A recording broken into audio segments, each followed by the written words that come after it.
Ada sebuah video di mana saya dikirim linknya menceritakan ramalan Jayabaya tentang keadaan dunia saat ini. Lalu dia menggabungkan sejarah 7 presiden belakangan di Indonesia yang ternyata berpola atau ada polanya. Pola sepertinya halnya di Amerika. Rakyat Amerika memilih yang sesuai dengan kebutuhan bangsa Amerika pada saat itu untuk mengantisipasi masa depan dan manfaat yang akan rakyat dapatkan ke depannya. Jadi kalau rakyat Amerika perlu keuntungan finansial alias rakyatnya mau kaya, maka Partai Republik lah yang terpilih menang. Karena Partai Republik cirinya menurunkan pajak dan menswastakan negara. Kalau Partai Demokrat yang terpilih, pajak naik namun fasilitas negara untuk rakyat jadi gratis dan lengkap seperti sarana kesehatan dan pendidikannya. Demikian juga 7 presiden Indonesia menjabat selama ini, maka semua bergaya sama, yaitu heavy on government atau berciri apa-apa pemerintah, ala Partai Demokratnya Amerika, ala sosialisnya Tiongkok. Sementara para kandidat yang akan bermain di 2024 saat ini semuanya berciri sama, berpola sama dengan 7 presiden yang telah berkuasa, apa-apa pemerintah.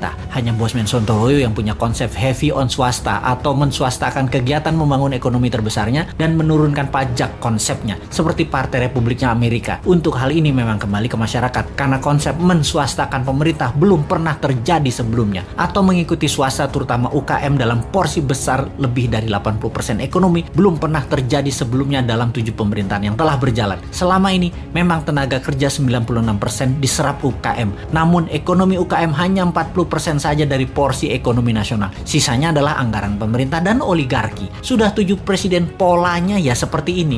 Belum pernah UKM naik kekuatannya menjadi menguasai ekonomi ke 80% atau naik 100% dari sekarang, atau 2 kali lipat kekuatan ekonomi saat ini yang bisa membuat GDP per kapita naik dari $4.000 menjadi $8.000 dalam sekejap. Sungguh, kalau mau UKM menang, juga pajak turun. Ya tidak pakai siapapun yang mencalonkan di 2024 yang saat ini ada di etalase calon presiden. Tapi entah bagaimana, bangsa Indonesia apakah mau berubah atau tetap, ya belum tahu juga. Apakah efek corona yang meluluh lantakkan ekonomi saat ini dan mengambiarkan kesehatan masyarakat saat ini yang dikelola oleh pemerintah yang menjabat atau oleh masyarakat masih layak menjabat ke depannya di tahun 2024? Ya terserah rakyat. Jadi kita biarkan sampai 3 tahun ke depan aja. Kita lihat di tahun 2024 akankah memilih calon dari yang ada di etalase saat ini yang berciri sama dengan 7 presiden yang lalu, atau pilih calon-calon baru yang berciri baru bahkan beda seperti ala Sontoloyo misalnya. Tentunya bukan Bosman ya, dia mah nggak pantas, orang pedagang recehan dan provokator doang bisanya. Ciri presiden yang lalu-lalu adalah kuat hutang pinjaman dari negara lain. Dulu banyaknya ke IMF, sekarang malah 2, IMF dan Tiongkok. Dan nanti kalau yang jadi salah satu dari kandidat yang ada,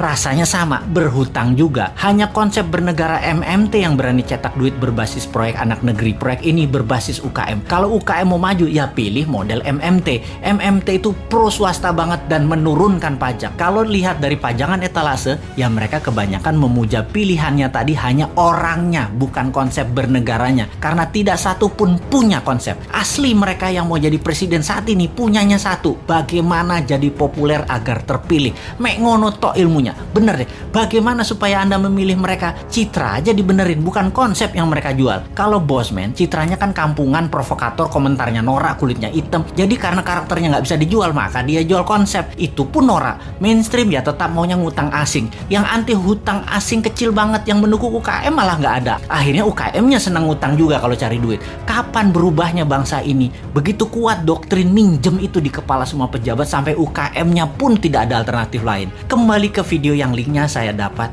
dan saya nonton, ternyata Satrio Piningit atau kesatria yang dipingit itu keluar ketika ada goro-goro atau malapetaka dahsyat menghancurkan negara dan dunia. Saat ini virus corona dianggap goro-goro. Lalu ketika goro-goro terjadi, ada kesatria yang suaranya saja muncul, wajahnya dan penampilannya dipingit tidak muncul, yaitu Bosman. Jadi kesatria yang dipingit tadi adalah kesatria yang terus-menerus memberikan arahan, solusi, dan sosoknya dipingit, diumpetin, yang penting pesannya tercapai. Lalu pola kepemimpinan nasional yang lengkap menjabat. Pak Karno itu Majapahit atau Jawa Timuran, Pak Harto itu Jawa Tengah atau Mataraman, Pak SBY itu Majapahit, Pak Jokowi itu Mataraman, dan Bosman itu Jawa Timuran Majapahit. Begitu pola penggantinya seharusnya. Abis Mataram ya Majapahit. Dan sekali lagi sahabat, kedua informasi terakhir itu lebih ngaco lagi sahabat dari MMT-nya Bosman dan pro swastanya Bosman. Wis, sekarang kita semua sing sehat, selamat, tinggikan imunitas dengan banyak guyon-guyon segar. Jangan urusi Bosman. Bosman memang jancuk.